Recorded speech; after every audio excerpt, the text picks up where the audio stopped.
네, 10시 16분 지나가고 있습니다. 지금 업종 상위 종목 중에서는 이제 가스, 조선, 그리고 방위산업 쪽이 가장 강하게 움직이고 있고요. 또 하락하고 있는 업종이 더 많죠. 이제 그런 가운데 디스플레이하고 미용, 의료기기, 그리고 엔터테인먼트주들이 지금 약세 흐름을 가장 약하게 보여주고 있는 상황입니다. 자, 오늘도 원투펀치로 오전장 한번 분석해 보겠습니다. 바로자산운용의 윤정식 이사입니다. 이사님, 안녕하십니까? 네, 안녕하세요. 네. 자, 오늘 오전장, 뭐랄까, 그냥 약세 흐름이 계속 이어지고 있습니다. 미국 증시 하락한 거에 비해서는 그래도 잘하고 있다라고 좀 생각을 하고 있는데요. 오전장을 관통할 만한 펀치 어떻게 잡으셨습니까? 네, 달러원 환율과 외국인 매수로 잡아봤습니다. 네. 오늘 뭐 환율 얘기를 안 할 수가 없는 그런 상황이고요. 관련해서 외국인 수급까지 연결해 주시는 것 같습니다. 좀 자세히 들어볼게요.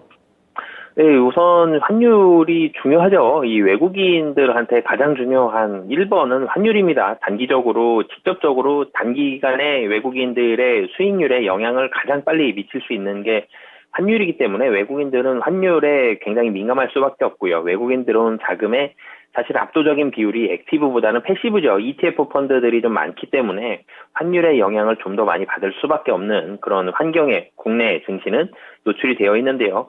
이 환율이 굉장히 비우호적이죠. 외국인들이 보기에는 국내 시장에는 비우호적인 환경. 그러니까 외국인들이 원화 자산의 주식을 샀는데 이 원화 자산이 가치가 떨어지죠. 원화의 가치가 떨어졌기 때문에 또 다시 미국으로 돌아갈 때 보니까 이 달러의 강세였기 때문에 이 달러가 강세가 된다라는 부분들 이런 부분들이 부담이 될 수밖에 없는데 그럼에도 불구하고 외국인의 매수가 사실은 좋았습니다. 오늘은 지금 외국인 코스피 기준으로 지금 362억 원 순매도를 보여주고는 있지만 오늘을 제외하고 5거래일 연속 순매수였고 어제 급등했지만 그래도 환율이 그러니까 달러가 급등했지만 1171원 순매수의 모습을 보여줬습니다. 그렇기 때문에 그리고 오늘도 외국인의 이 순매도 금액이 사실은 더 컸었죠. 이 장중에 한 600억대까지 매도가 늘어났었다가 외국인의 순매도 금액이 300억 원대 지금 초반까지 좀 떨어지는 이 좋은 모습을 보여줬습니다.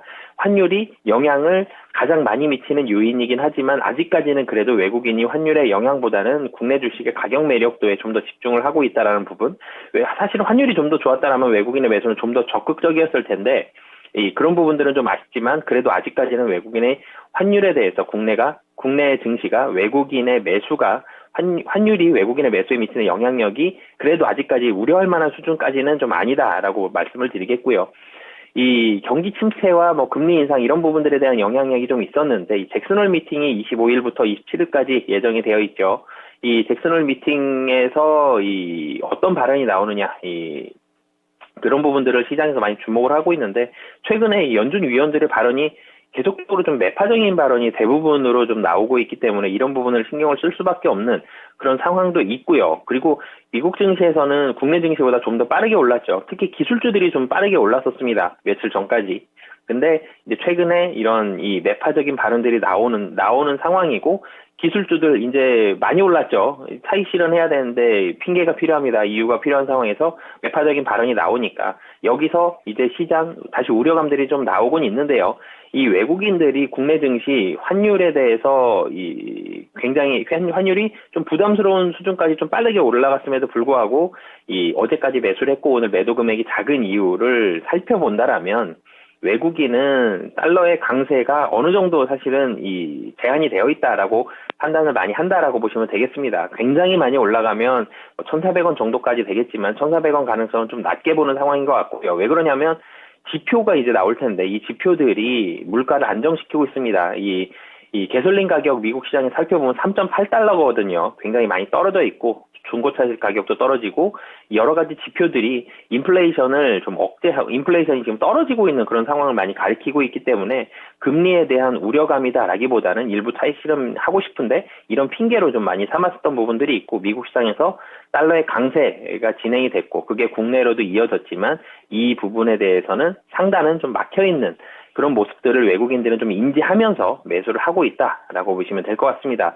결론을 말씀드리자라면은 환율이 부정적인 상황은 맞지만 그렇게 크게 우려할 만한 수준까지는 아직은 좀 아니다라고 말씀을 드리겠습니다.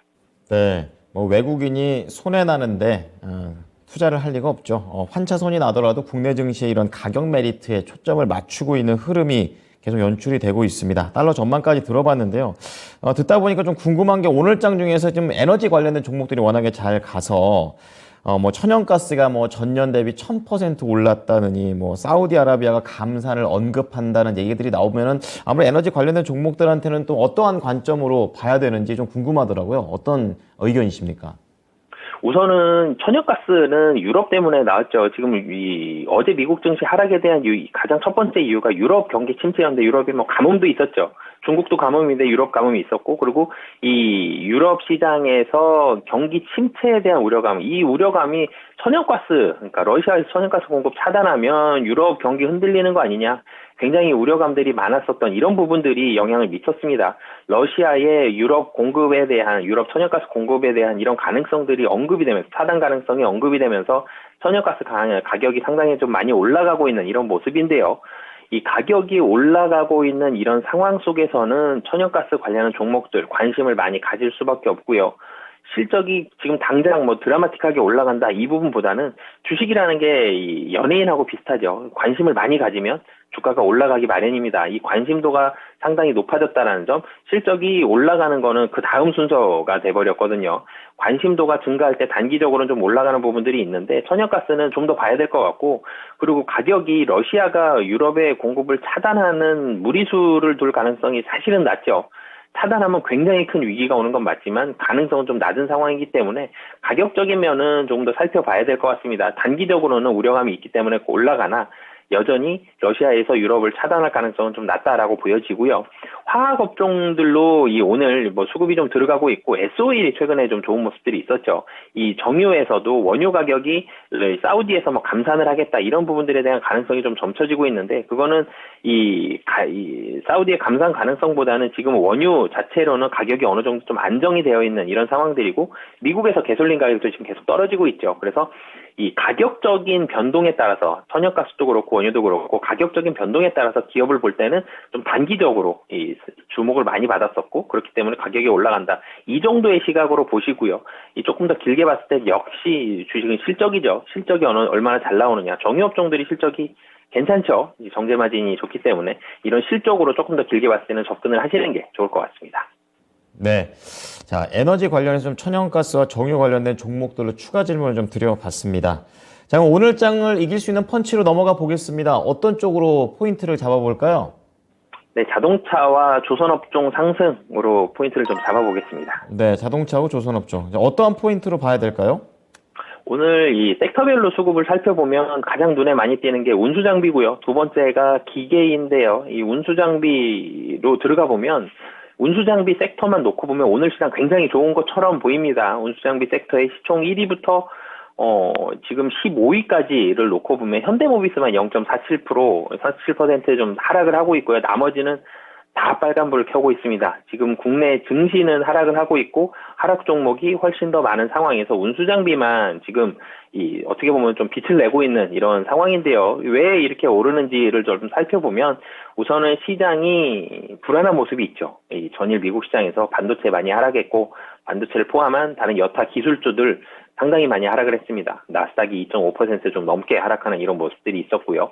어제 국내 시장을 돌아봐도 코스닥 시장이 좀 큰 폭으로 좀 하락을 하는 모습들이 있었습니다. 기술주가 조금은 불안해진 그런 시장이죠. 달러 강세였기 때문에. 그럼 기술주가 불안한 이유를 살펴보면 기술주는 실적보다는 미래에 대한 꿈에 대한 비중이 좀 더 큰 이런 모습들이 많았었는데, 이 시장이 불안해졌기 때문에 시장이 불안해지면 투자는 좀 위축되고요. 투자가 위축되면 잃기 싫어지고요. 좀 더 확실한 거에 베팅을 하고 싶어집니다. 실적에 대한 중요도가 그만큼 증가했다라고 보시면 되겠는데요. 실적이 나오는 섹터가 이제는 좀 더 주목을 받을 수 있는 그런 시기다라고 말씀을 드리고, 운수장비가 그런 모습들에 가깝죠. 우선 달러 강세에 따른 수혜입니다. 자동차, 운수장비가 크게 자동차와 조선으로 가장 대표될 수 있는데, 두 개 다 달러 강세, 원화가 약세가 됐을 때 수혜죠. 수출을 하고 있기 때문에 이런 부분에 있어서의 수혜를 받게 되고요. 그리고 이 자동차를 놓고 본다라면 2분기 실적 좋았는데 두 종목 자동차와 조선 둘 다 달러 강세 수혜는 말씀을 드렸으니까. 근데 3분기도 놓고 본다라면 자동차 같은 경우는 3분기에 생산이 좀 더 늘어납니다. 근데 여전히 대기 수요가 더 많기 때문에 가격은 좋고 전략 차종들 위주로 좀 판매를 하고 있기 때문에 영업이익 좋을 것으로 보여지고요. 조선업종 같은 경우는 수주가 더 늘어났습니다. 더 늘어났는데 이 좋은 수주들, 질이 좋은 수주들 위주로 늘어났거든요. 일본은 점유율이 더 떨어졌고요. 중국과 한국은 생산량이 비슷해졌습니다. 근데 질이 많이 다르죠. 국내 질이 상당히 좀 좋아졌습니다. 수주가 워낙 많기 때문에 마진율 높은 선종들 위주로 이 수주를 받았다는 부분들, 그렇기 때문에 실적이 좋다라는 부분들, 이런 부분들이 시장에서 많이 좀 부각이 되고 있다라고 보시면 되겠고요. 그리고 마지막으로는 시장이, 국내 시장 놓고 보면 한번 2,500 돌파했었는데요. 많이 못 올라가죠. 좀 아쉬운 부분이기도 한데 2,500을 많이 넘어가기가 쉽지가 않습니다. 지금 잭슨홀 컨퍼런스 이후에 달러가 좀 약세가 되고 시장이 조금 더 편안해진다라 그래도 이 전고점을 넘어가기가 만만치 않은 그런 상당히 박스권에 많이 갇혀있는 이런 모습이 당분간 펼쳐질 가능성이 높거든요. 이런 상황에서는 이 시장이 갇힌 상황에서는 실적이 확실히 좋아지는 이런 섹터들 위주로 좀 이 종목이 움직일 가능성이 높습니다. 그래서 이런 부분들 본다라면 뭐 환율에 대한 수혜도 있고 실적에 대한 수혜가 있는 운수 장비, 뭐 오늘도 좋지만 앞으로도 좋아질 가능성 매우 좀 높다라고 말씀드리겠습니다. 네, 운수 장비, 기계 섹터 잘 초점을 맞춰보도록 하겠습니다. 오늘 말씀 감사합니다. 네, 감사합니다. 네, 자 지금까지 바로자산운용의 윤정식 이사의 의견을 들어봤습니다.